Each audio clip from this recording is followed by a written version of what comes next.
Everybody, welcome to the last regular session of the Trace lecture series. We're very glad today to start with a very nice, to stop with a very nice panel of people we always wanted to invite. And Trace kind of gave us the opportunity throughout the whole semester to do so. So today is really for us, we are in a celebratory mood, and we're really looking forward to the discussion. So we won't drag this for too long, but we wanted to say a couple of words of thanks before we come to a close.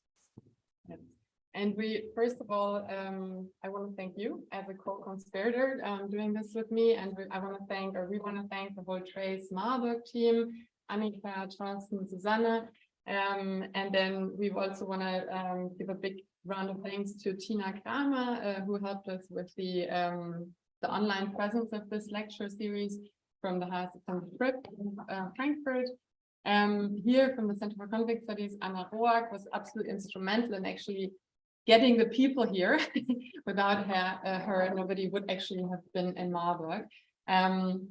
Obviously, the panelists who are here every week and who gave amazing lectures, and everybody that's here today, thank you so much for coming.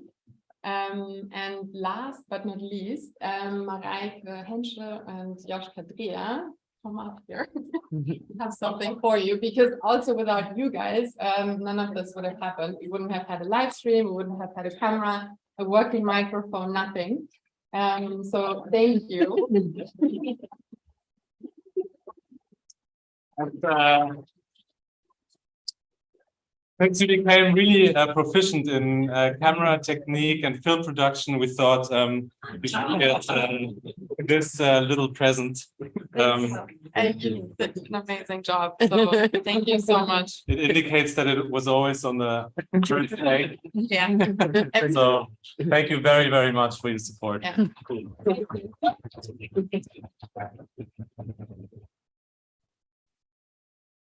And I think with that, we'll just hand over to Susanne Buckley-Zistel, who's the director of the Center for Conflict Studies here and one of the people running the Trace Marburg project. So we'll just, hand over to you and wish everybody a great podium. Right, thanks very much, Mariel. It's a big round of thanking people, and I think there are more people to be thanked later, but maybe I continue by thanking the two of you for inviting three people here on the panel, about which I'm very excited, because it's three people whose work I really appreciate and admire and have been admiring for a very long time. Some people I know a little bit, some people I'm getting to know as we're sitting here. So I feel, very privileged to be the moderator of today's session, of the last session, on a highly important topic. So the whole Trace idea, transformation of political violence, circulates around violence. It circulates around political violence, to be a little bit more precise. But the research we do in this consortium involving 5 institutions here in the federal state of Hessen, is about researching violence. So obviously, because I'm only filling in as a moderator, I was involved in the design of this lecture series. Obviously, the people who have put a lot of thought into this lecture series felt that at the end of listening to very inspiring and thought-provoking presentations on researching violence, people who research on violence, that we should dedicate the last session on the topic of researching violence, as well as the research, or the violence research in and of itself may cause. I'm here with three people. I think the panel could have not been placed with better people. People have done a lot of research on violence from similar but also different perspectives. And I will just go through the three of them, introduce them, and instead of having presentations, longer presentations, we have a series of questions which we've circulated beforehand, and then we learn a little bit about how people deal with kind of the topic of researching violence as well as the violence of research itself. So this is the moment where I have to put on my glasses, otherwise I can't. I have to my right, I'm very excited about this, Maria Eriksson-Barth. Maria, I'm very excited because I actually use quite a lot of your work in teaching. So I'm very pleased, and I told students that this is the opportunity to actually get to know you or kind of hear you and experience you in person. Maria is Professor of Political Science in the Department of Governance at Uppsala University in Sweden. She's a member of the expert group on ethics at the Swedish Research Council. She's a member of the African Studies Association, and she has a number of research projects, so she conducts a lot of research, but some of the projects she's doing at the moment are, one is entitled Exploring the Research Backstage, Methodological, Theoretical and Ethical Issues Surrounding the Role of Local Research Brokers in Insecure Zones. And I hope we'll hear a little bit about this today. But how I know you is your really path-breaking research on sexual violence, in particular on the DRC, on Congo, the work you've done with Maria Stern, and the book you've published on the topic Sexual Violence as a Weapon of War, which I think is really a key publication in the field, and I recommend to everybody to actually read it and kind of take it seriously. To my left, I have Hanna Pfeifer. Hanna Pfeifer is actually also part of TRACE. She's one of us as a principal investigator.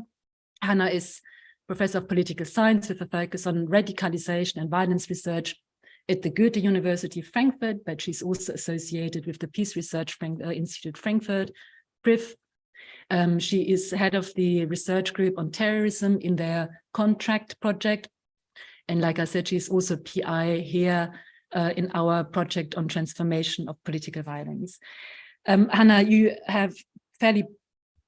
don't have broad research interests. Of course, they're very narrow and they all fit, but I think what's very interesting for us here is your work on Islamism and jihad actors in the Middle East and North Africa, the research you've done there, the research you've done on civil wars, on kind of various forms of state and non-state violence more generally.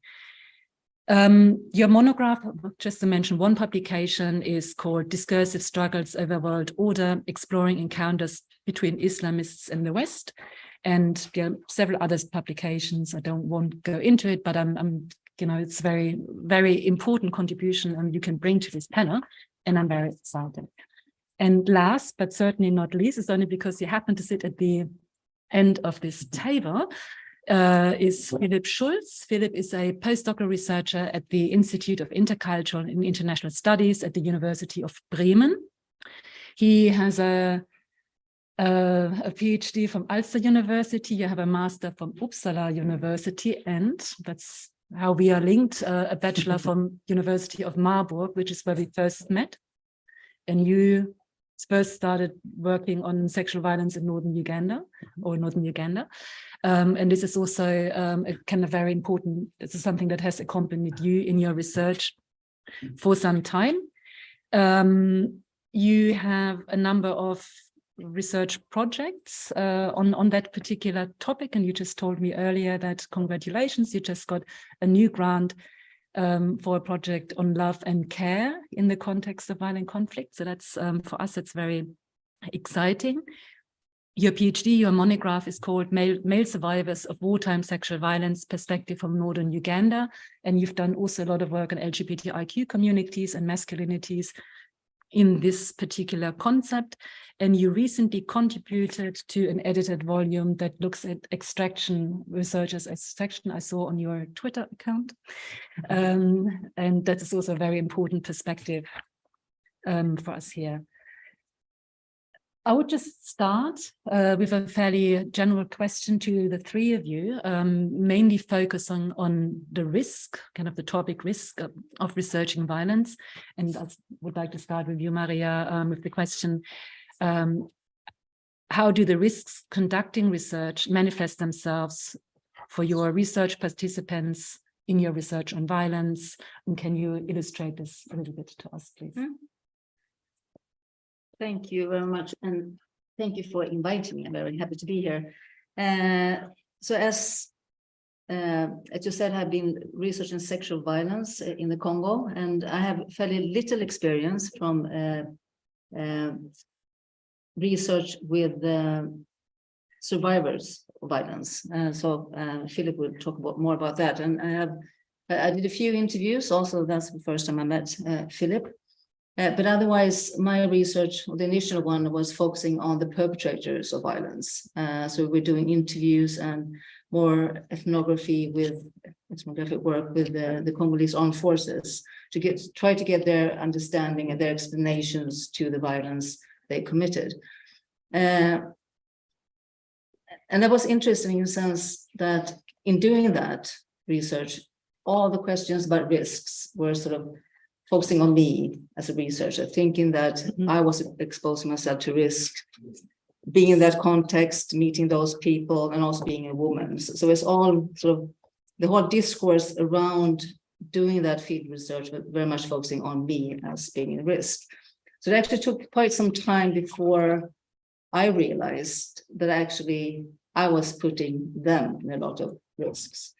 Because it's a very, the Congolese armed forces is a very volatile context, a lot of conflict, a lot of also blaming, try to get rid of people by blaming them for things they didn't do, etc. So it was actually quite long into the project that I started to ask myself the questions, what risks do I expose them to?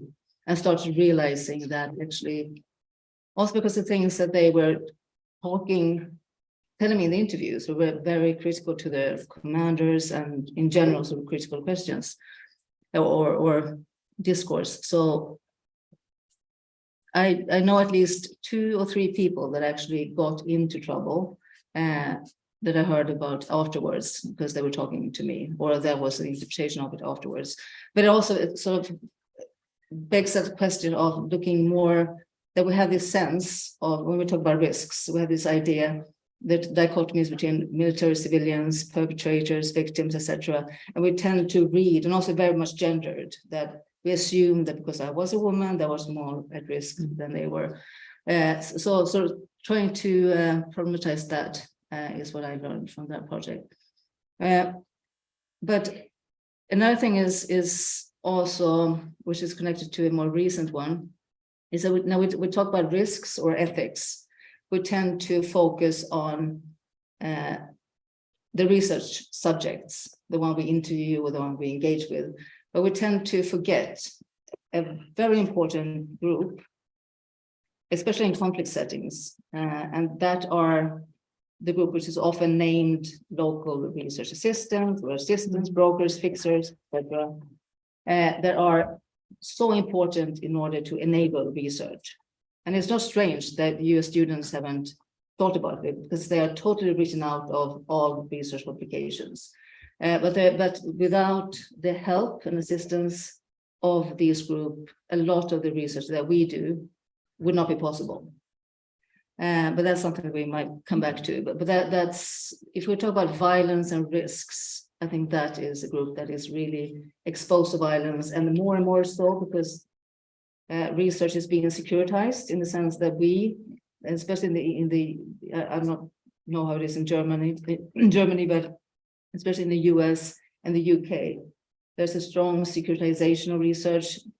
That also means that as a UK researcher, you're not allowed to travel into insecure areas, and then we outsource data collection to people in the field who then take all the risks. And so I can come back to that. But that's a huge group for me that I see that we expose to risks in research. Thanks, Maria. Hanna, to continue with you, how does it manifest itself in your work and research? Thank you. And thank you, Maria, for your first input, because I thought that actually I thought about similar things, being a woman and having done research mainly on political elites, where you don't immediately think about the risks for those involved, because you consider elites being political elites having access to resources and being able to protect themselves also from certain risks. So I've done interviews with Islamist groups, and they're leadership. There also, I had this experience that people were wondering, well, you going to the so-called Middle East and North Africa as a woman, isn't that risky? And when I got the questions before this event, I thought about this and I realized, no, actually, there are also particular risks involved for political elites. And I realized that in my research on Tunisian Ennahda, which is an Islamist a group there that used to be repressed by the former Ben Ali regime and emerged after the Tunisian revolution as the most influential party in a post-revolutionary Tunisia. And I did interviews with some of their leading representatives, also former ministers, and that all went very smoothly. And it was very easy to gain access once I had the first person to interview. And then, funnily enough, for me as a young researcher during her PhD studies, the party would write me afterwards and ask me for my research report. What did I write on them? And I thought, I was a bit naive, to be honest. And I thought, I never thought they would want to have that. They would want to read that. But then I realized, okay, there are two interests, of course. Well, first of all, they want to know, what did I write based on these data? What did I write on them? And they might actually have something to object. But then they also have a certain risk of being misrepresented by a Western scholar in Western discourse. And that made me realize how precarious the position of a formally suppressed party that just emerged in a new political system was. So they had a very vivid interest of gaining recognition in the West. That was also part of actually my results that I came up with. And at the same time, they had a very hard struggle in gaining this recognition. And they were actually dependent on Western scholars not writing that Islamists are also dangerous and all tend to become terrorists. They were quite dependent on the opposite, which again put a lot of questions into my mind, because then I wondered to what extent would I become complicit in also legitimizing this actor. And that maybe shows that there is a lot of ambivalence involved.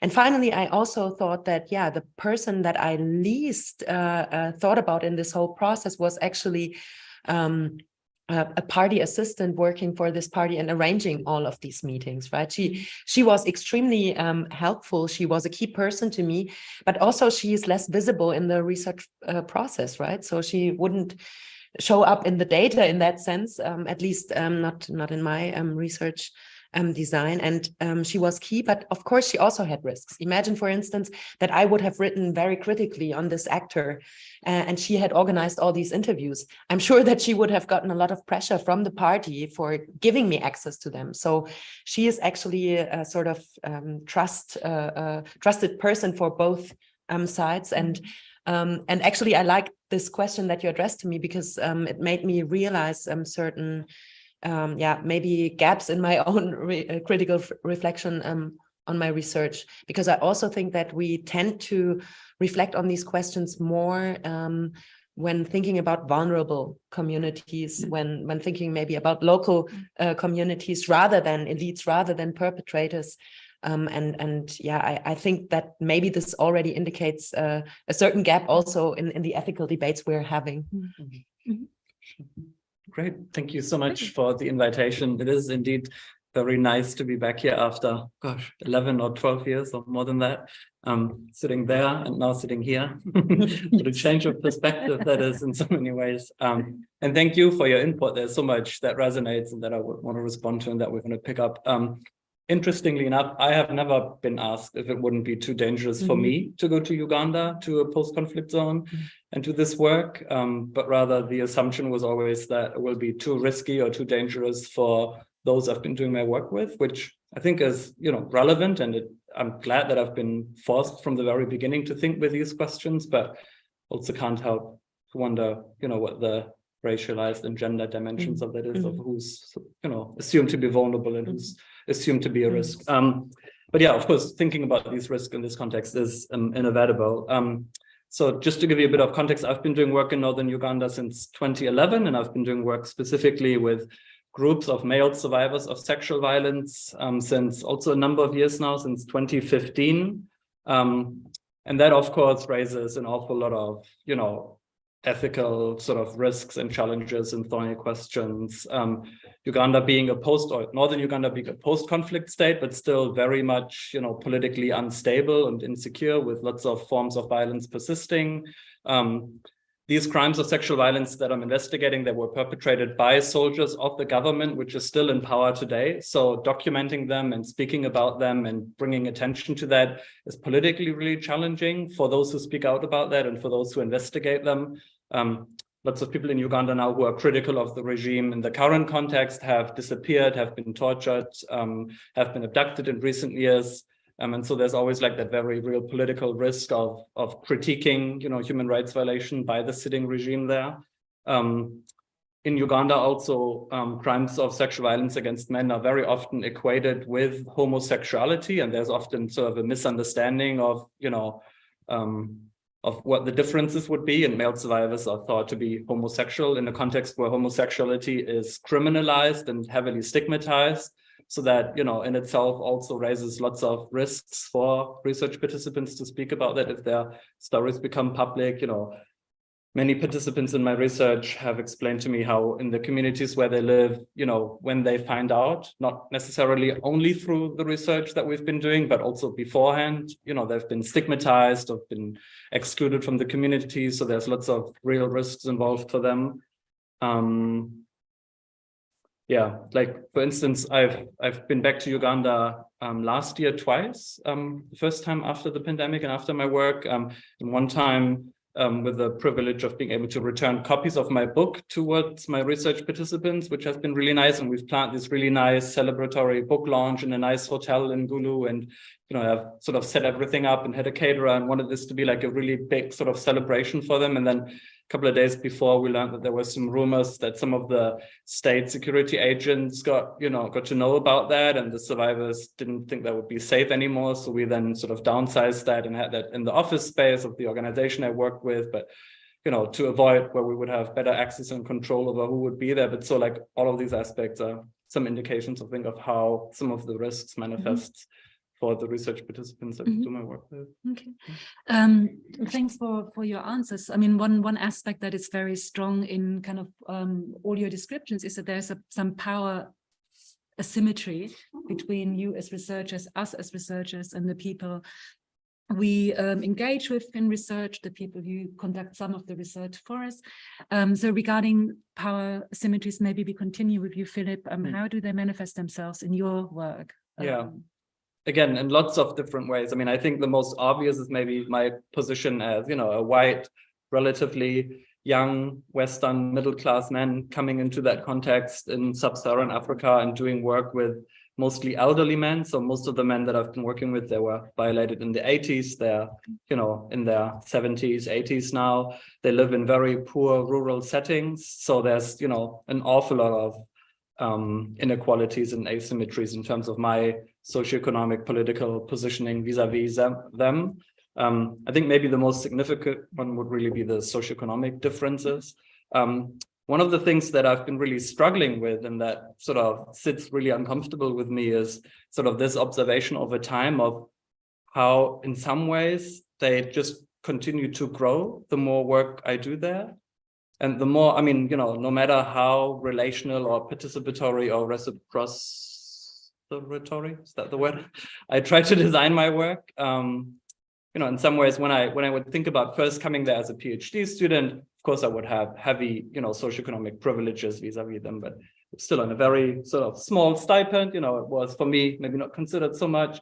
And I would speak with them and they would tell me their stories and entrust me with their narratives. And then I would be able to go back and write a PhD about that. And the next time I came back, my privilege grew by having an academic title in front of my name. Then could write a book about that, which would get me a research grant with a quite nice salary at an academic institution. And again, my socioeconomic privilege vis-a-vis them would just grow and grow and grow the more they invest, and they wouldn't necessarily get, that much in return that would sort of level that. And so, don't know if there's there's straightforward solutions to that, but it's just something that I've been observing sort of over time, of how the more they invest into the process and the longer I do that work, the more privilege I sort of get out of that. Yeah, I'd be curious to hear of your reflections on that, who have more experience doing that type of work. If maybe there's no way to avoid that, but it's sitting quite uncomfortably with me at this point in time. Yeah. Claria?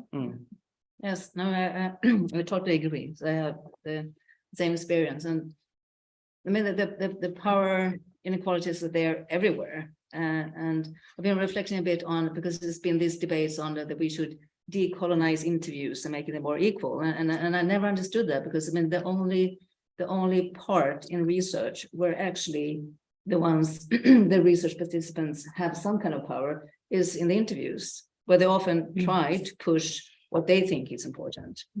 That's where they sort of get their possibility to get out what they want to say and want me to convey to other people outside.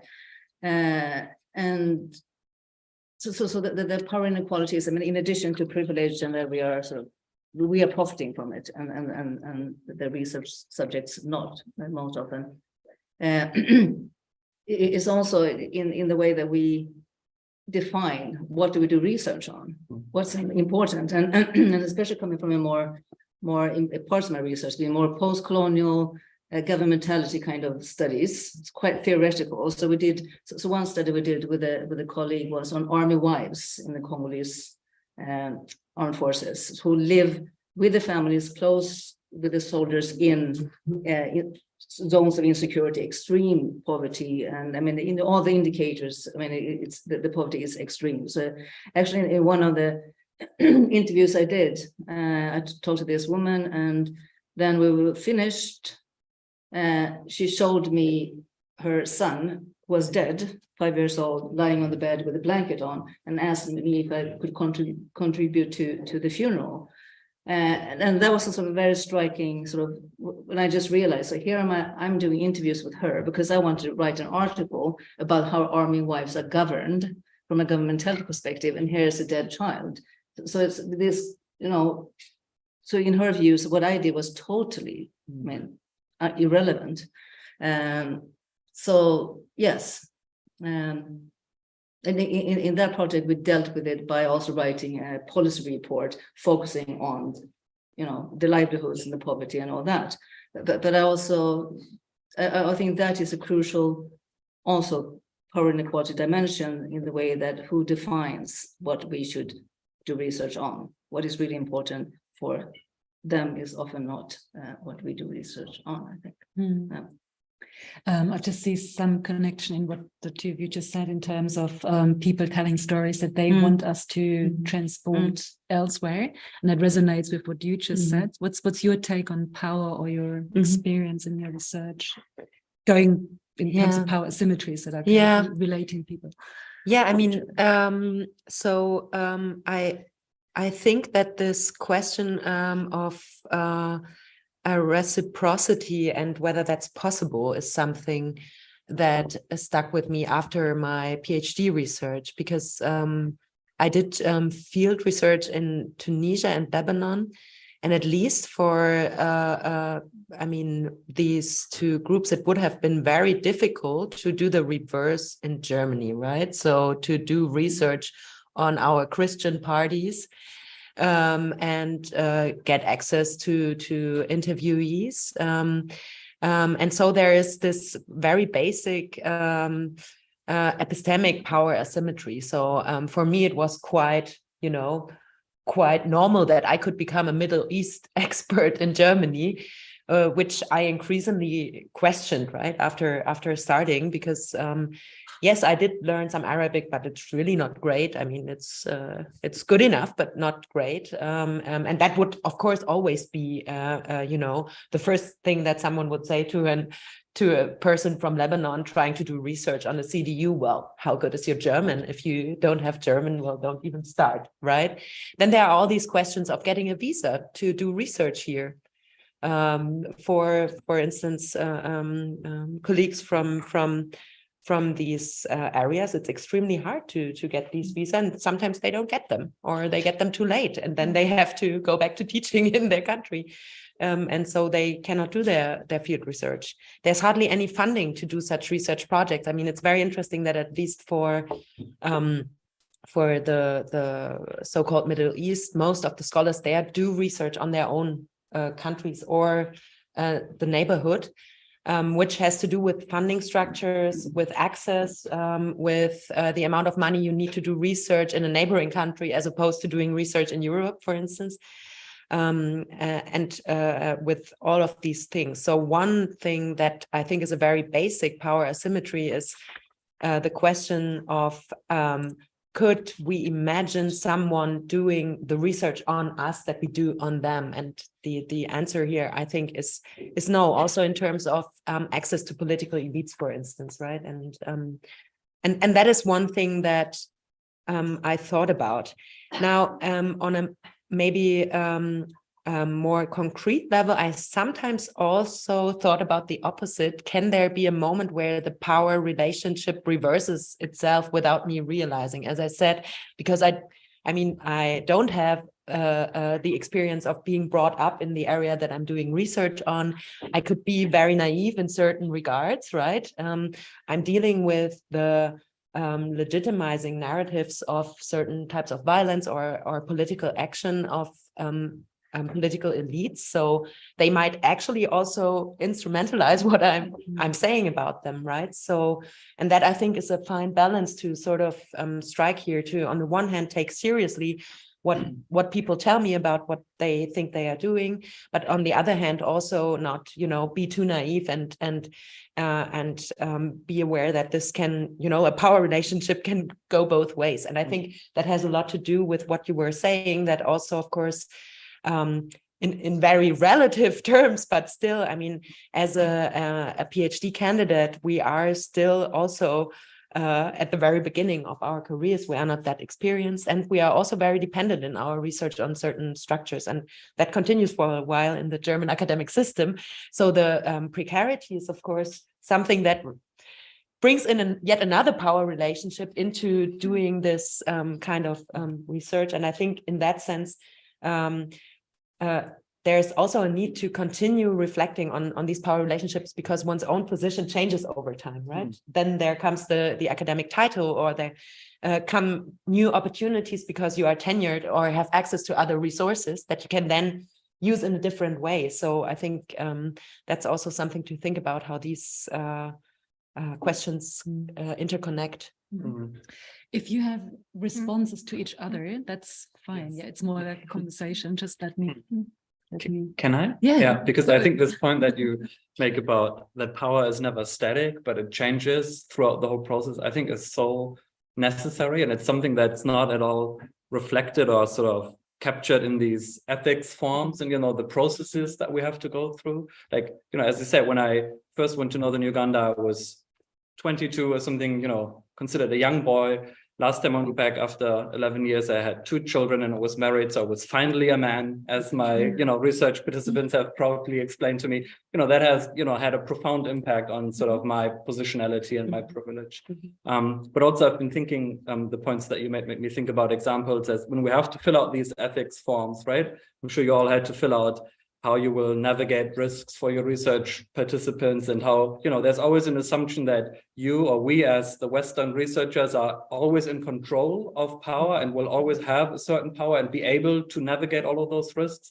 But the reverse is never really accounted for. And I can think of countless examples of how, despite all of these power asymmetries that there are, research participants have ensured my safety and have exercised some degree of power over me or the research process by navigating or maybe, controlling the direction of the interview, as you have said, but also there was a particular situation during my PhD where there was like a moment of insecurity and some gunfire exchange, close to where I was, and my research partner, who knows the situation so well by decades of living there, came and sort of, rescued me. Sounds like I'm putting forward some heroic Indiana Jones, I'm doing ethnographic research in a difficult setting kind of narrative, which I don't want to do, but like he came and helped me, right? And so like he exercised clear power and control over my safety, or took me to the clinic when I had malaria. And, all of that like is some way of them navigating power and control and navigating my safety, which we don't give them credit for,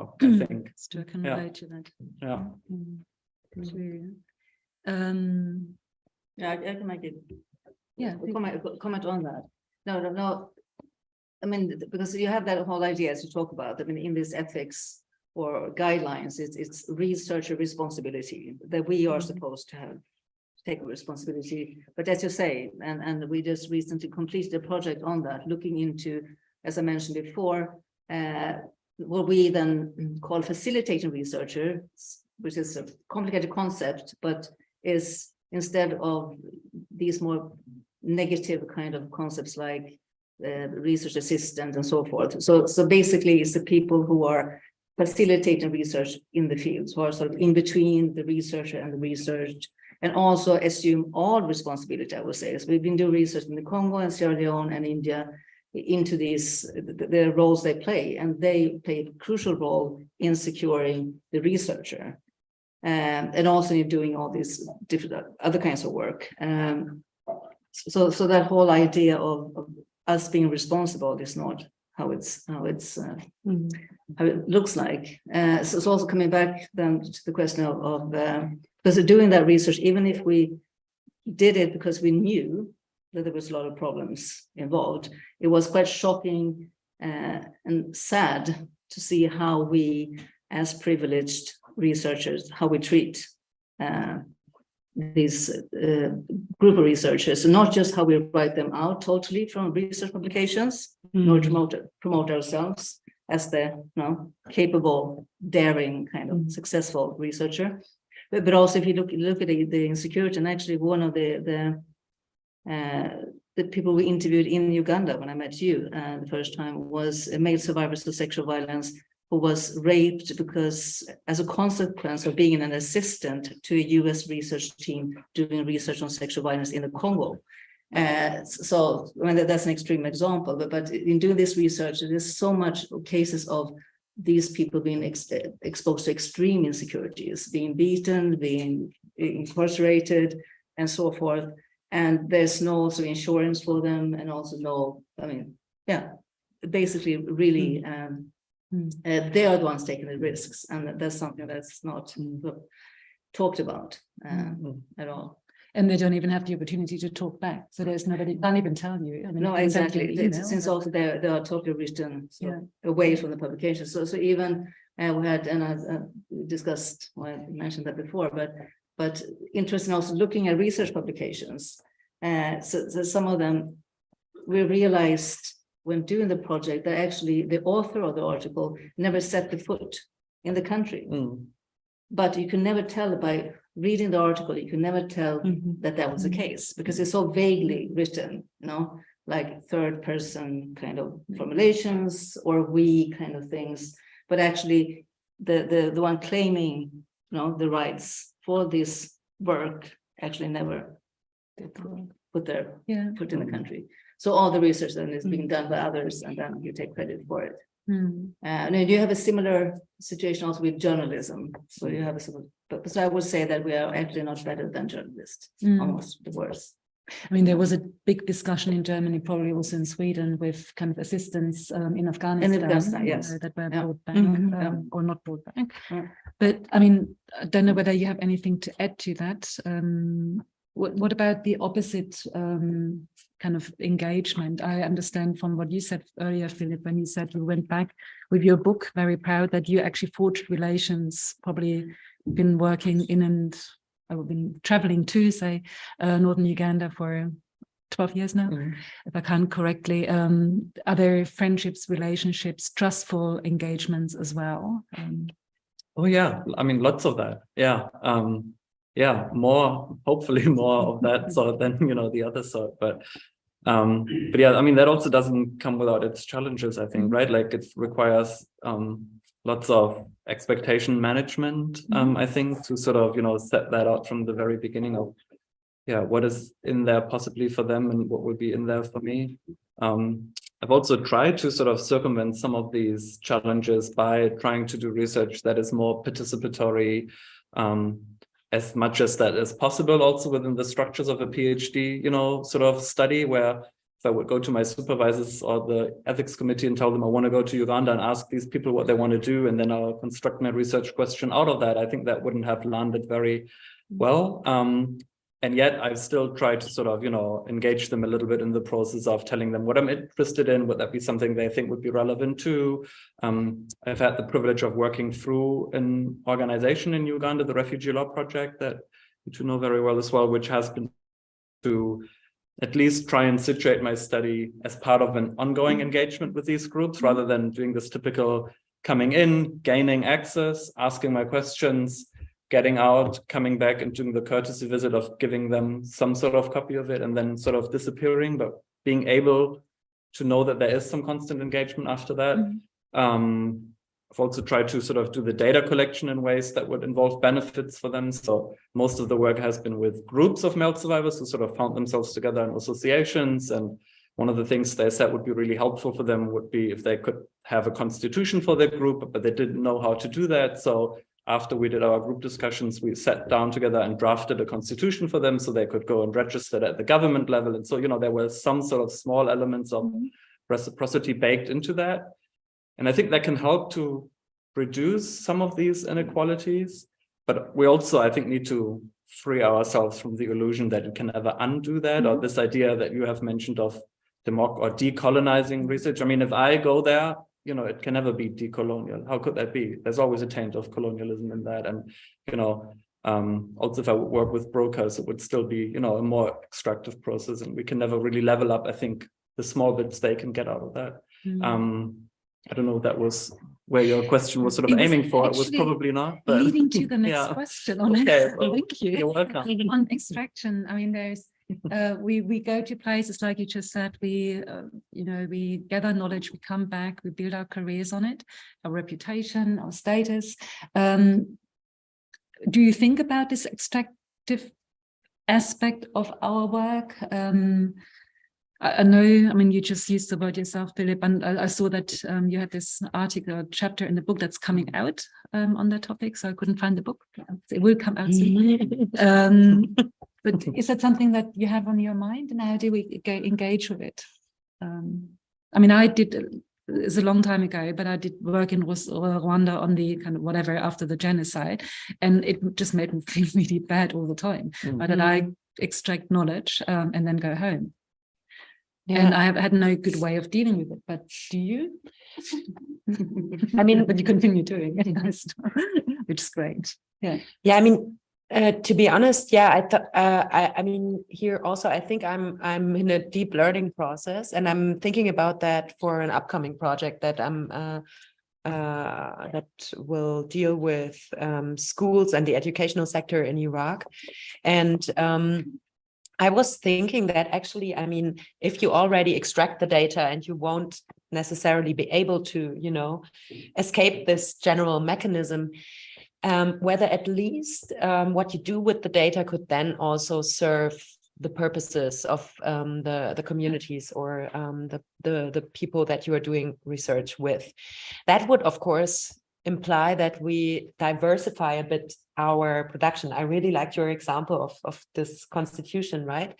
But I could see that, of course, well, we have the time, the money, and also the education to do certain things. And then if we have that already, why not try to, make a publication accessible to other third parties that can make use of that. And I'm fortunate enough that in this project, I will cooperate with an Iraqi colleague who's a researcher, but also works in the educational sector for the government. And he will, of course, have a lot of expertise on what could actually be helpful from this research for the post-conflict setting in Iraq. And I mean, of course, we have a lot of these contexts where the priority is not systematically gathering data in certain sectors because they honestly have other things to do than doing that, right? But eventually, this is also a very important pillar in rebuilding a society. So I think maybe we could more structurally think about a sort of benevolent dual use of our data. Well, we can use it for a publication But we can also use it for databases that are publicly accessible. We can use it for smaller, more low-key publications that can be used by civil society organizations or other actors in the field. And I think we should think more in this direction. However, one caveat that I want to mention is that also we have to be careful not to overburden individual researchers, right? Because then they should do what, yet another type of publication. And you know, of course, this is usually not something, unfortunately, that you get credit for in the Western academic system. So, and that should not sound cynical, but I think we have to think about these incentive structures as well for how can we integrate that into professional careers here without that being, you know, overburdening individual researchers. So that also means that there should be some credit given to alternative forms of publication or engagement, and maybe even, you know, particular funding for that can maybe then even be transferred to another country. And that's a final point that I wanted to make on this issue, because I think one way to avoid extractivism is, of course, to channel resources from the West to other contexts by, you know, if you are in a situation where you are able to, you know, get money for certain things, well, do try to use that money for purposes that actually serve the area you do research on. Do try to transfer some of the money through paying people there without, you know, externalizing risks. I mean, there's always this double problem, but I think still, I mean, the better you know a certain context, the more you also work with trusted colleagues or trusted persons in the field, then I think the better you can also do these kinds of things where you know that actually some research fund can be well used in a certain context to build a career, for instance, in my case in Iraq, or to help, you know, educate the next generation of researchers there. And to think about these things more, I think could be helpful in that regard. Looking a little bit at the time, and also I want to give the audience the opportunity to, did you want to say something about extractivism?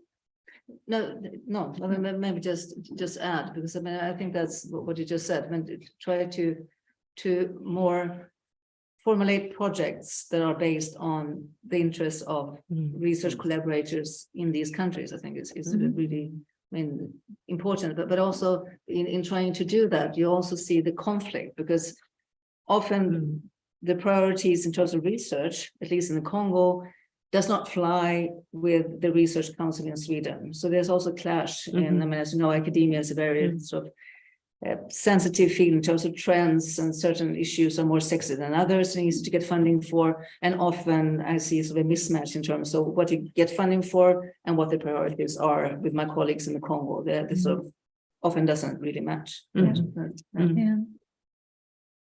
I think in research, it's very, very important to look at kind of the people we engage with. But for the sake of our discussion here, I'd like to look at ourselves as well. How do we deal with working in difficult environments, do field work under fire, title of a book? What does it mean to you, and how do you deal with the situations you find yourself in? Who would like to start? Would you like to start? Yeah, I mean, I think that any kind of research that deals with violence can be, very much a burden on mental health as well, right?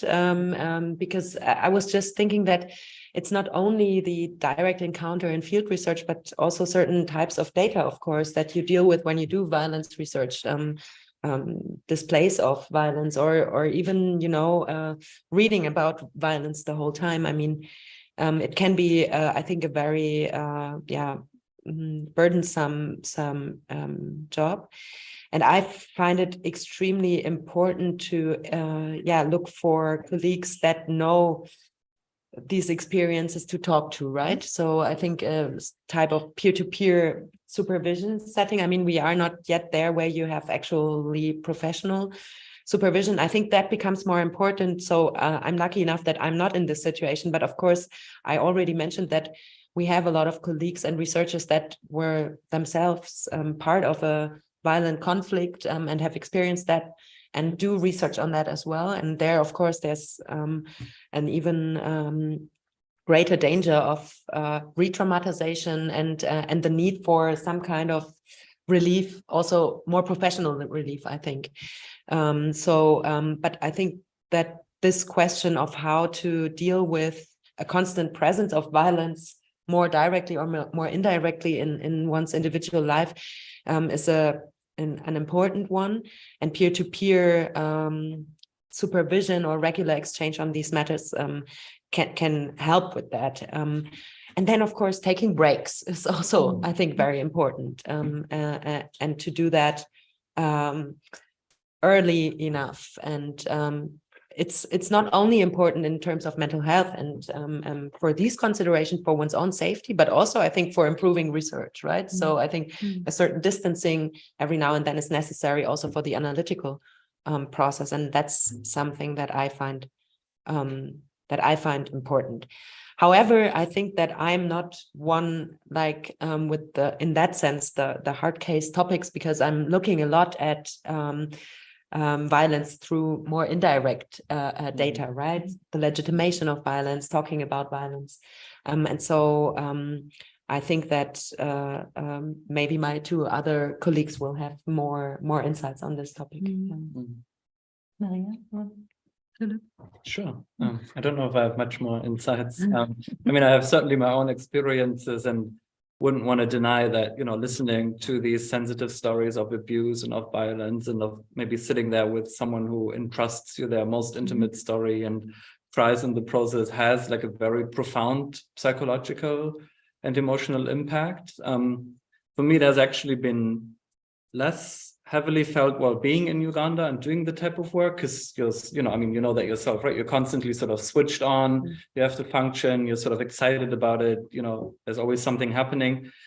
But then upon returning after my PhD work, I was based in Sweden, came back, I think in November. It was dark, it was cold, it was rainy. I was reading, through my transcripts and listening to these stories all by myself, being completely detached, feeling incredibly guilty for having asked all of these questions and way too many questions and not having done enough to sort of, live up to that, which has been where this impact has been felt, very profoundly. And I felt really sort of small and powerless and even sort of paralyzed for some time and couldn't really engage with any of that.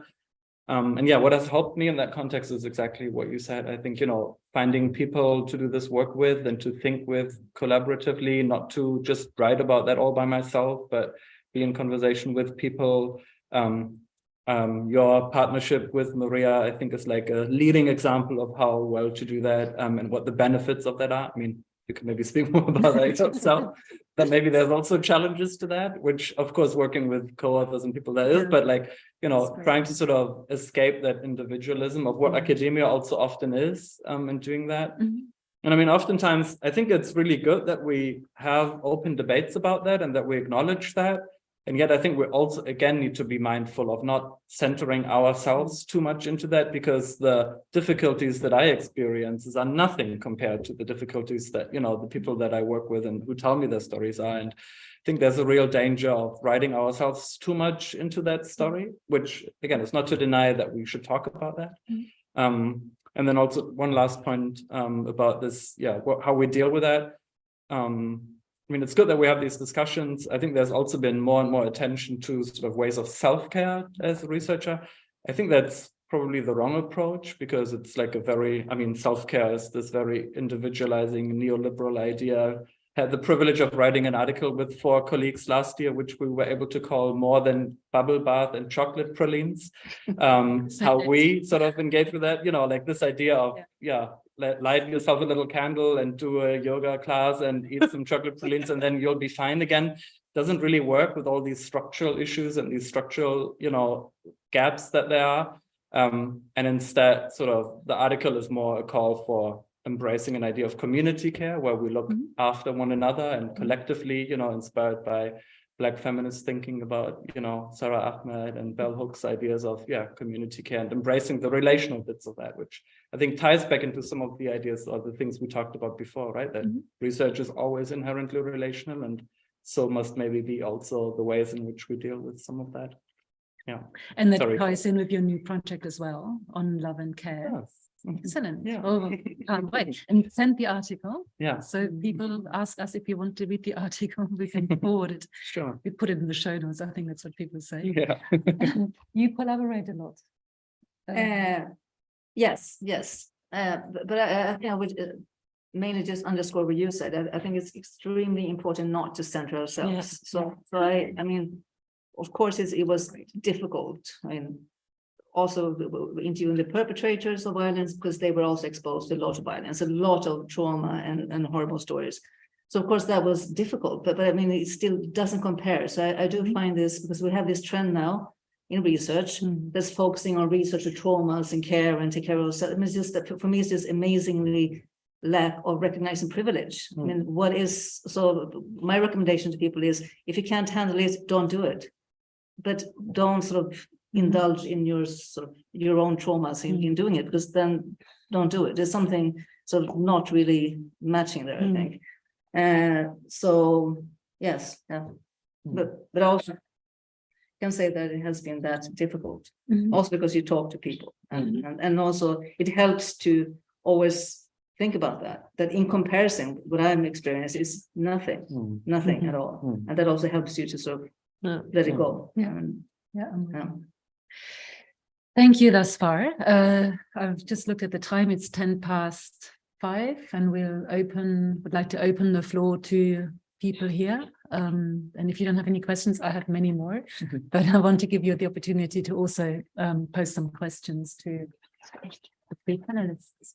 And we have a microphone for the room. Please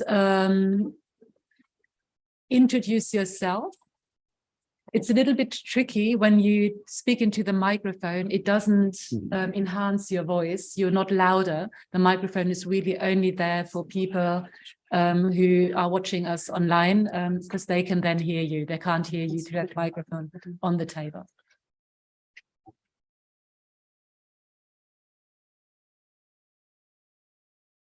Yeah, so please introduce yourselves. I'm not sure if I said that.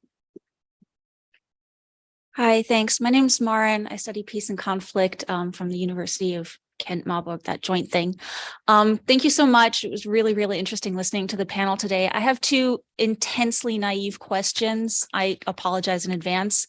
One of them would be to Ms. Baz. You were speaking about the idea of doing no harm and how some of the questions that you ask can bring those you're interviewing into difficult situations. That kind of made me think, should we be having a wider discussion about questions that are perhaps taboo, that we shouldn't be addressing given their relevance, even despite their relevance? And another one is to Mr. Schulz.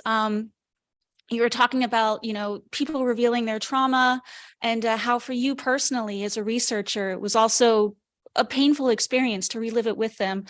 This is hugely naive. I probably should know the answer to this, but how much of a psychologist's oversight is in these? Do you have a psychologist on site who's there to intervene if things get too hard? How does that work in day-to-day? I see lots of nodding, so thank you so much. We can collect the second question. There's one here, please.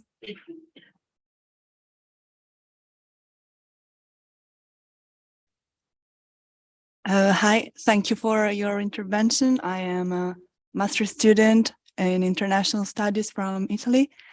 And yes, I was listening to what you have been saying, and I don't know, I felt like on the pattern of researches that you have been describing till now, I can feel this white man burden that you have described about conducting researches on the field.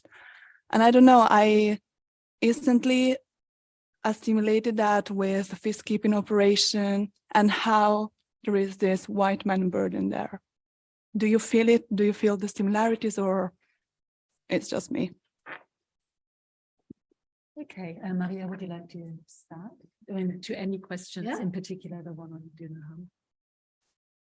Yes, yeah, maybe start with that. And should we have taboos or things we shouldn't do? Yes, I actually think we should. And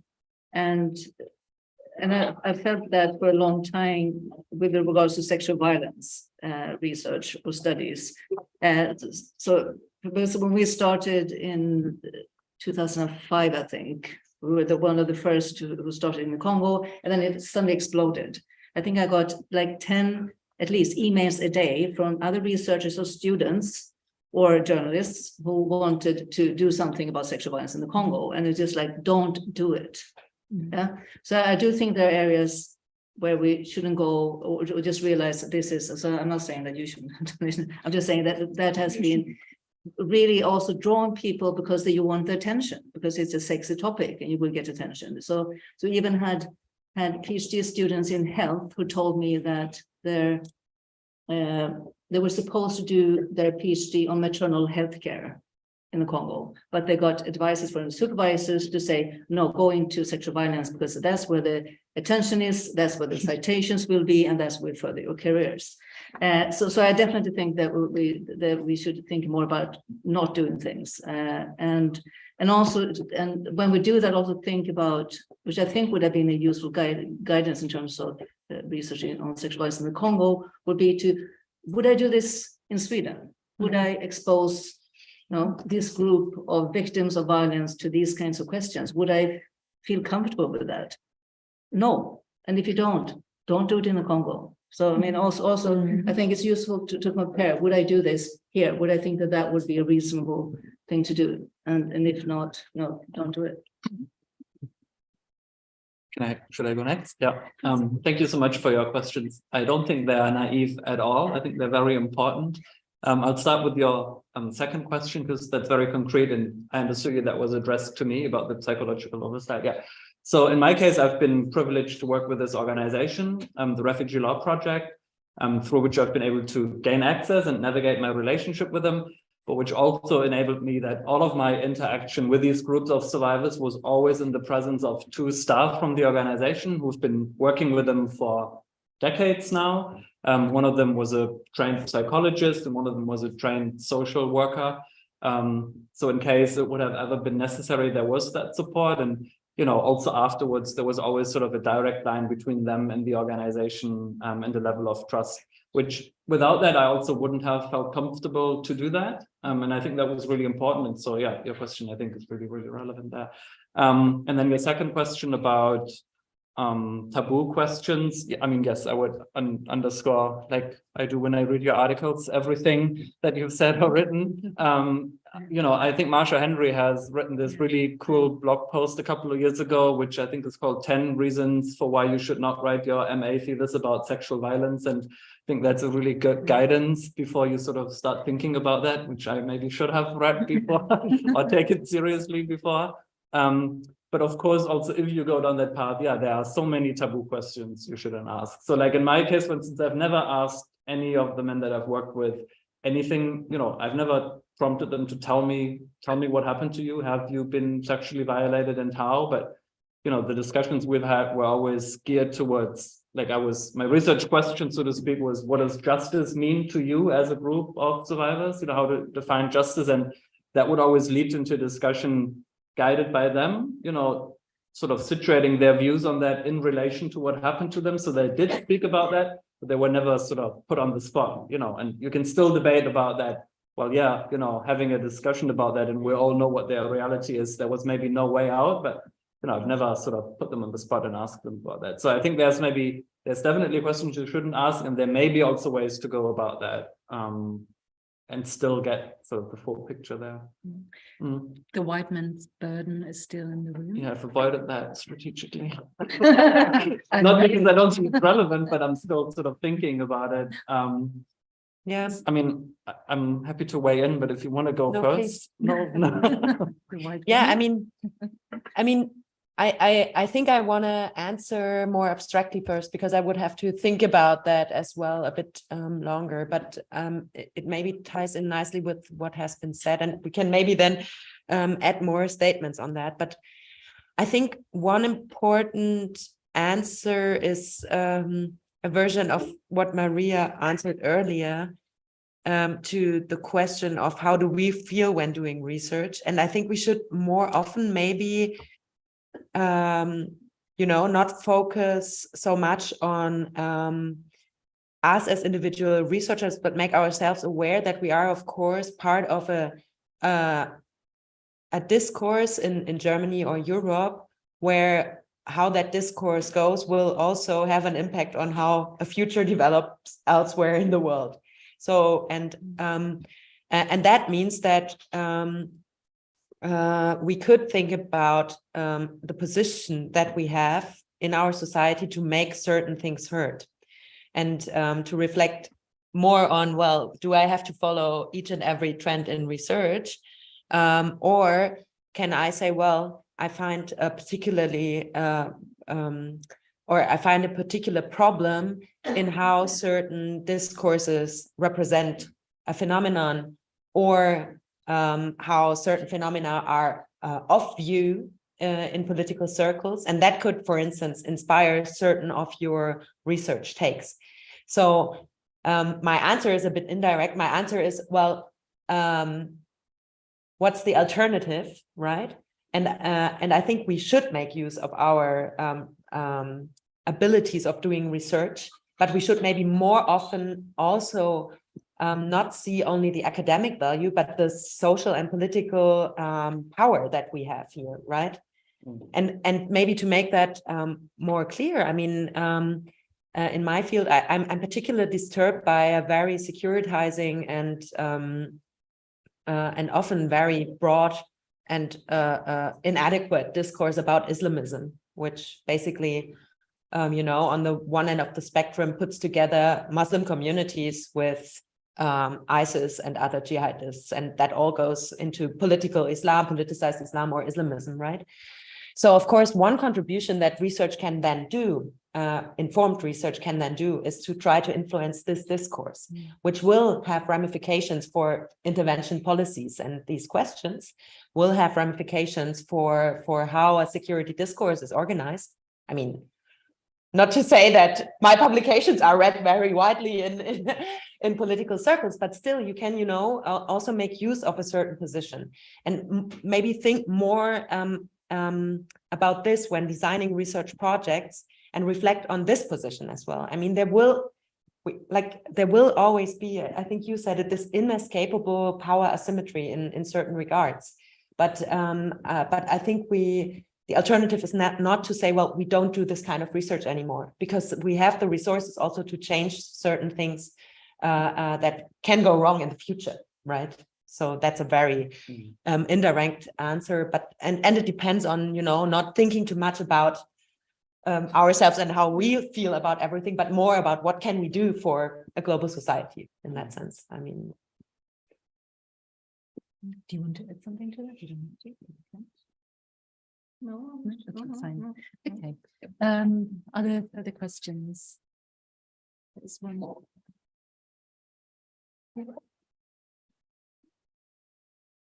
Hi, I'm Pia. I'm a PhD student at the Center for Conflict Studies, and I do research on victim groups and transitional justice processes. So a lot of the stuff you said kind of rang a bell. And I think it was really great to hear your experience and your views on the topic, because I think it's a very, very important topic, which is still kind of at the margins. And this is kind of like where my question also aims towards, and I know you've already mentioned a lot of aspects, but maybe to pull it together a bit more. Again, so in my observation in German academia in particular, and also in German peace and conflict studies, I find that the question of research ethics and the kind of extent to which you decide to include it in your research or not is still very much up to the researcher themselves, and also creating spaces to discuss that and so on is like very much up to what you decide to do, and also the kind of structural circumstances you're in.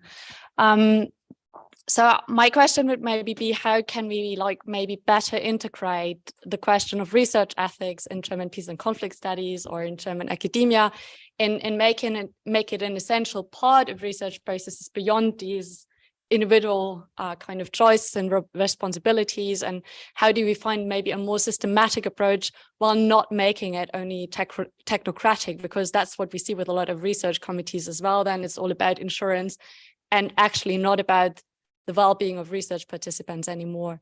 And you've mentioned a lot of aspects, but I'd still be interested to hear your views on that question. And maybe we discussed so much about the role of research assistants and brokers and how they're written out of the research process. There is actually this really great blog project. I guess most of you know it, but it's called the Bukavu series. And I think it's a really, really cool project, which a lot of people still don't know about. And it actually discusses a lot of very relevant questions when it comes to research ethics, and also has very different ways of knowledge production and dissemination. So just wanted to share that. Thanks. Thanks, Pia. Do you have research ethics as a category for assessing research and proposals in Sweden? Yes, but we have a very bad system in Sweden, so I wouldn't recommend it. So in Sweden, we have a special state agency that is assessing. So it's very formal, very legalized, bureaucratic kind of process, which is really bad. It's got nothing to do with ethics, really, if you look at it. So I think the only way to do it, the best way to do it is to do it at departmental levels and just discuss with colleagues. And also then to have this wider perspective, because what we see in Sweden is, well, it's actually not about research ethics, but if it is about research ethics, it's only in relation to research subjects. So everything else, relation to colleagues, the environment, society, I mean, research ethics is a huge philosophical open-ended questions. But to have also broad perspective then, to not just sort of focus on the only one we should think ethically in relation to are the research subjects, but also other aspects around it. But don't do it like in Sweden, because it's very bad. That doesn't help. Because there's nothing in place in Germany at all. No. At all. Do you, unless there are institutional regulations, No. At PRIF either? No, I mean, at PRIF, yes, but I mean, it's also more or less individual institutional decision then, right? I mean, so, and I think that there's also a certain risk of formalizing these things, either because it becomes an additional thing you have to do when writing a proposal, which you then, don't do as an actual exercise in considering the ethical dilemmas that you're faced with, but rather okay, so I fill this in, ticking the boxes, and I know that it will go through. There's also another, I think, interesting development of risk assessment by the German Research Foundation that is now increasingly interested in assessing risks for German security interests, where you also have to reflect on that in your projects, how, they could actually, if you do a project on radicalization, how could that, help the radicalizing and thus go against the what could be perceived as broad security interests, right? This is just to say that there is a certain ambivalence in these formally organized processes, and of course they also presuppose a certain understanding, institutional understanding of what ethical risks actually mean and for whom. And of course you also always have to state for whom, and there can be a lot of politics in that. Again, the example of Islamists is, I think, a good one, because of course the take of most security institutions and the German state then would be, well, those are the dangerous, and not thinking the other way around, that they could actually be at risk of becoming securitized and their rights being cut and these things. So the question is whether we want actually institutional mechanisms to do that, or what good innovative ways of soundly considering ethics when designing research projects from the beginning on. I think that's also very important, right? Because it will have influence on methodologies and all these questions. And I don't have a very good idea on that, but I'm also skeptical towards centralized solutions, let's say. Philipp, you want to come in? Yeah, I don't have much to add, I think, in substance, but I've been thinking about that. You know, when I speak to my supervisors, I don't know if that was the case for you too, but they were always telling me like, yeah, when we did our studies, we didn't think about any of that. There were no forms to fill out. We had nobody asked us any questions about that. So in some ways, I think it's good, of course, that we have these processes and attention to it and that it's been talked about. But yeah, I mean, you're absolutely right that the technocratic way and this, you know, institutionalized way of doing that doesn't work. I think you can also very clearly see where it's coming from and sort of how it's been drawn into the social sciences and how it's not fit for that. I remember having to fill out a form in Uganda for the National Ethics Council there, where I think 5 out of 6 pages I could just skip because it was like questions of how will I store DNA and blood samples and stuff like that, which wasn't, you know, relevant for any of that. We have a new committee now in Bremen, which everyone is supposed to go through, and no one has ever done that unless the funder asks you to do that. So for my project, which was, you know, ringing all the ethical alarm bells, I even had to get my ethical approval before I could submit my my funding application. So like, you know, think about the cycle there, right? You go through this ethics process for 6 months to get ethical approval, and then you can submit your things to the funder. So DGF, Deutsche Forschungsgesellschaft, German Research Council, and then they will just, you know, not fund it, and you've done all of that for nothing. I think which also tells us something about what role it plays there and how it's taken seriously. And then I had this meeting with them where there were like 14 members of the ethics committee from all sorts of disciplines. Probably one of them has maybe ever worked in a context outside of Germany. And the only questions they were asking was about data protection. You know, so they were like, you write in your application that you will upload your data on a password secured server. But when you're in Uganda, clearly you will not have a stable enough internet connection, you know. Of course, like I've never had such bad internet connection like in the center of Bremen, where I have like an E at my phone and it drives me crazy compared to very good internet connection under the mango tree in the most rural part in Uganda. But, you know, that aspect aside, it really shows you what you said, whose interest is at stake here. And they've just cared about their, you know, that nobody can sort of come back at them and say something about that they have violated any European Union data regulations. But what actually ethical dimensions are in that process, they couldn't care less about that. I mean, I'm sorry to say that, but really they couldn't. So that's not the way to go. I don't have an answer for the way to go, but I guess, you know, I mean, centralized, you know, have that as part of your methods courses in education, you know, have that at the departmental level where people have maybe a more common idea and talk about that, what ethics means, and embrace this idea that it's not a tick the box static exercise, but something that constantly changes. And I think that's also a danger of these exercises. I've done, you know, how many people say I do ethical research because I have a clearance here. I mean, there's a piece of paper with a stamp from the university that I'm an ethical person. I mean, no, it's not that simple. It doesn't work that way. But I think there's a real danger involved in that. There's no time for questions, MENA.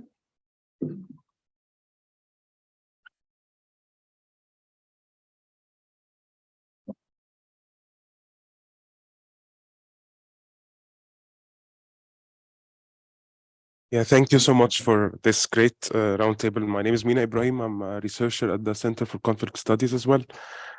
I think like what you really talked about as questions and problems is very important.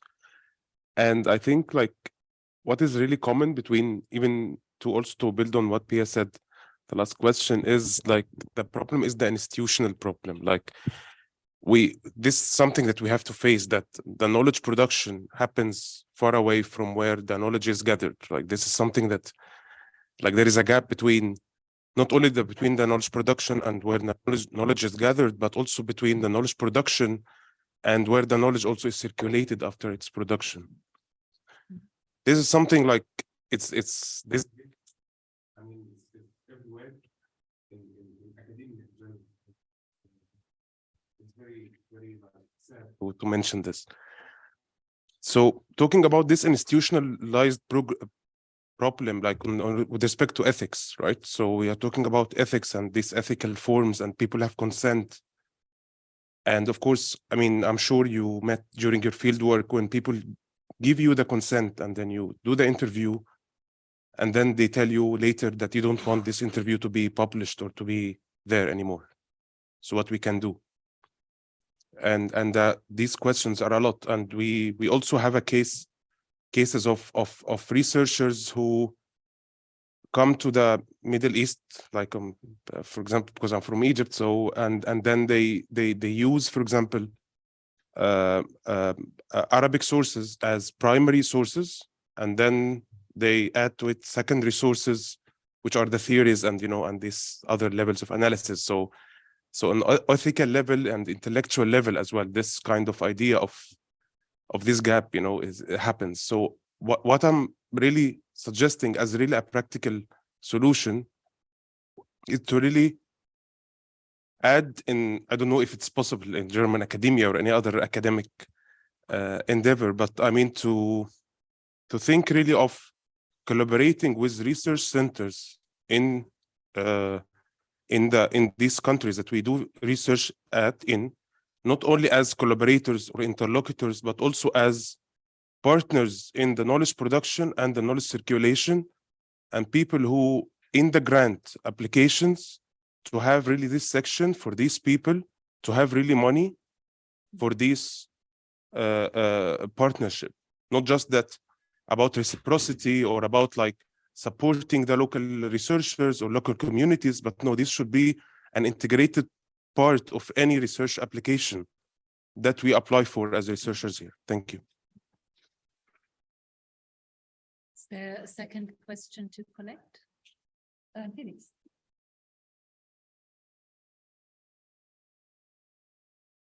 Yeah, first of all, thank you so much for this really exciting panel. I really enjoyed it and learned quite a bit. I kept thinking about the reasons for doing our research. There is this paper that our colleague Paul Beaumont from Oslo wrote, so many peer-reviewed publications, but the bodies keep piling up. And I just wanted to throw it out here. Maybe it's a bit naive, but I don't want to become too cynical. So that's why I'm inviting you to maybe say a sentence about how research can contribute to overcoming violence or fighting violence. Maybe you have something to say about that as well.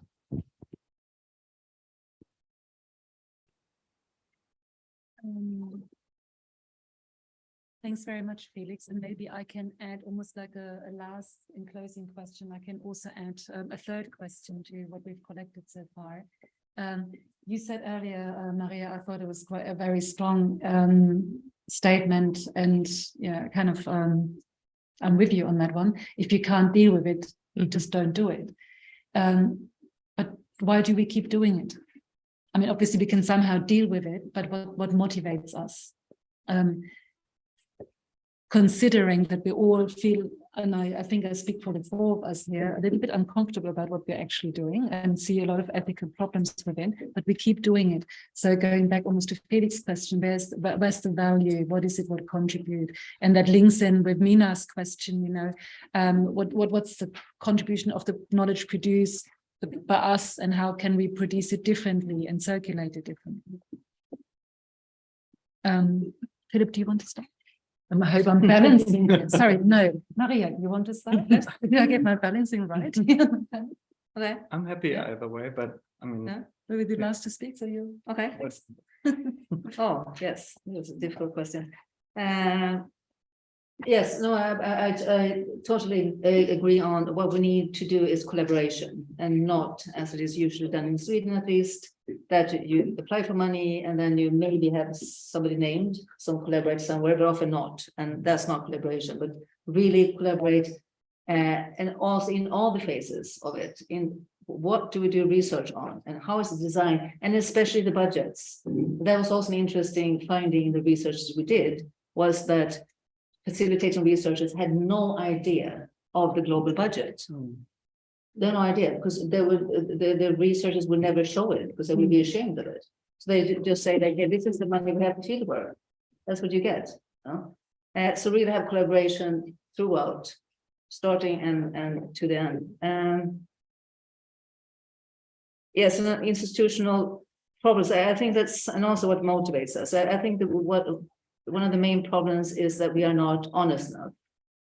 Why do we do this? And it's a lot about our own interests and our egos and what we want to produce. And that's also why I'm worried about, even if that idea of the lone capable researcher who's going and finding things and publishing and so forth, it goes long way back to colonial times and all that. We also see this process of an increasing marketization or neoliberalization of academia, where we are more and more encouraged to work on our brands, to publish, be visible. So all these incentives, I think, is also making us more unethical, because it makes us to put others at risks more, because we get something for it. The more risky we get, the more exciting research we do, the more visibility we get, the more success we get. And also a tendency then to downplay the work that others do, like then the collaborators that we're working with. So I think being honest with that and discuss that more, and also then work on these incentive structures, because I do think, the thinking about it, and it's quite obvious that it cannot be solved by putting responsibility on the individual researcher, because that doesn't help. So we need to work on this on a more institutional level in trying to change these incentives structures. But that will be my ending. And so what motivates us? I mean, yes, of course, when I went into doing research on sexual violence, I want to do something about it. But it's also plainly because I found it interesting to try to understand, why does it happen? So as much as sort of having more thinking that I could change things, is also just finding it fascinating. And I think we are much too reluctant to be self-critical and really interrogate what are our interests, what are driving us. So I think that we need to do more. Thank you. Yeah, thank you, Mina. I have I think maybe some hope can be also part of my final statement, because I'm part of a really great, not without problems, but a really great network, which is called the Arab German Young Academy. And it brings together, somewhere between junior and senior researchers from Arab countries and German institutions. Well, you can half German, half Arabs. I mean, already that is a bit weird, but it's a great project, because what you do there is you find partners and write small proposals together for common projects. That's also how I'm going to collaborate with my Iraqi colleague. I would never have met him, I think, without this network. And also, of course, we designed the project from the beginning on together. And I think that really is a good example of what you can do. As I said, this whole project is not without problems, but it also has many merits. And one merit is that it is not a 3 years project that is geared towards as many publications as possible, but it's a long-term network project where you become a member for 5 years. And you really have time to do these kinds of small projects, right? You have to apply, then you become a member, and then you can do these kinds of things. And I think that is really a great way of doing it. Also for, building networks, for easing visa problems for our Arab colleagues, for, enabling them to get access to German money for their projects. That's it's really great. So I think that is a good start, and we should think more in this direction. I also think that we should not forget about teaching and training. So already I find it important when I do my introduction to international relations in the Middle East. I do it, of course, with the great works from colleagues from this region, and not with the old, white US dudes that, of course, they also, I mean, there is this canonical pressure to have, some canonical knowledge, but I think can still get some canonical knowledge in there. So I don't disqualify my own students. I mean, that would also not be very helpful, but I think we should integrate, this perspective more in our teaching as well, to think about, well, what work have critical work, by the way. I mean, you certainly, or you might know the Beirut School of Critical Security Studies, where of course, you can integrate that simply in your syllabus. And of course, they speak to the hegemonic knowledge. So there is not a disconnect. And I think to do these things more early on and to actually train ourselves of thinking that way more is extremely important. I think I partly already tried to give an answer of what I think we can do, what are good reasons to do this kind of research. And I think it is to try to influence political discourse here. At least for me, that's something that, and talking about concrete motivation, I mean, I often get annoyed by certain, I think it's always a good idea to start a research project on a thing that you get annoyed with, because then you have some motivation and curiosity about the topic to explore it further and to actually see how it is. And I often find that, the question of how a certain phenomenon is represented seems suspicious to me. And that is, I think, always a good motivation to dig deeper and to try to, offer another narrative that can then maybe desecuritize certain policies, or that can help change the perception of a certain phenomenon, or contextualize it more, or, say, well, maybe we should look more to this because that's the actual problem. So that is both, I think here motivation and responsibility come together I would agree with what you said. I mean, there is, of course, a big driver is intellectual curiosity. And but then there's also, I think, still a belief that, the word from the academy still has a certain weight. And that gives us a responsibility, but also agency. And I think we can make use of this agency. Great. Thank you so much. I'll keep this brief. Yes to everything that you have said. I think you're absolutely right. It's so central to center collaboration there. I think you've also raised some really crucial points that we haven't really talked about much. You've alluded to that, but these epistemic forms of violence and injustices and the hierarchies of knowledge production, and who produces what type of knowledge and what type of knowledge is considered legitimate, which is Western, written, theoretical, which only can be done in the academy, and which is not considered relevant, which is indigenous, local, type of knowledge, which is transmitted orally and which can possibly never be theory. I think those are some really sort of thorny bits that I've at least been getting sort of from your first input there. So thank you for tabling that. Your combined questions. Tricky. I mean, I also have a tendency, I think, more and more so to be too cynical about that sometimes. And I've just been sort of out of putting my thinking hat on for a little while because I've been on parental leave since June, and tomorrow is my first day back where I have to sort of, motivate myself to do this type of work again. And I've been asking myself that question, what motivates me to do that? And I don't always have a very satisfying answer to that. But I mean, part of it, I think I wouldn't be able to do that if I wouldn't believe in the impact that this type of work can do, and haven't been able to witness that sort of on the local level in Uganda, of not claiming any sort of, benefit of my own work, but the work that I'm immersing myself in and seeing what that does to these groups of men over time, what benefits they've been getting from that, what support they've been getting for that, what it does sort of in terms of raising awareness about the topic that I work on. Again, I can't claim any credit for that, but people I've been inspired by, like Chris Dolan, who's been doing work on that, on the forefront for decades now, and what advances have been made through research and policy in combination on that, of, putting that at the center of debates at the Women, Peace and Security agenda, of, making male survivors sort of been taken seriously. I think, trying to sort of play a role in that and advancing that is what gives me hope and, motivates me to try and do that, without wanting to sound too naive and too idealistic. But I think without that, maybe it wouldn't be possible to do that. That kind of extending that is, I think, actually a good closing statement. whether we like it or not. And we've questioned very much that we are, but we are in positions of power in our research, and we are very, very privileged.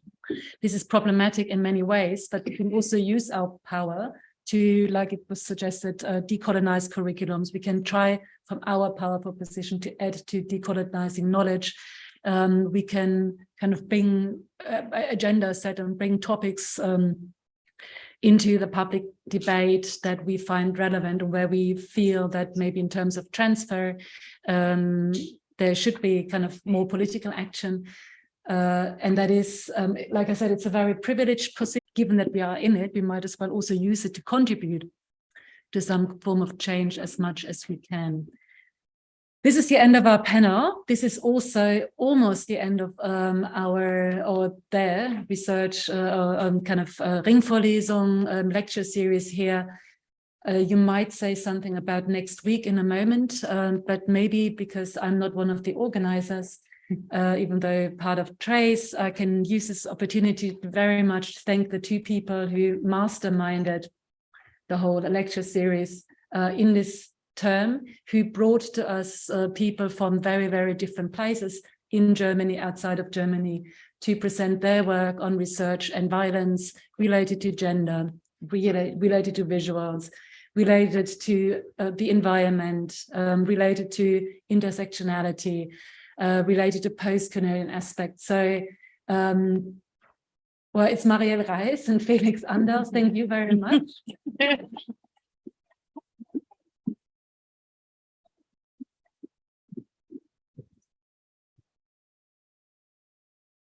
And you have the last word. Do we want us to sit here? Please just say just one sentence, because this is just the end of the physical lecture series. And as you might be aware, we had to cancel last minute Mars of Moses lecture a few weeks ago, but we are able to make up for it. So next week, and this is to the students after you take your exam at 6 p.m., 6:15 p.m. So that lecture won't be part of your exam, obviously. This will only be online, so we will stream it.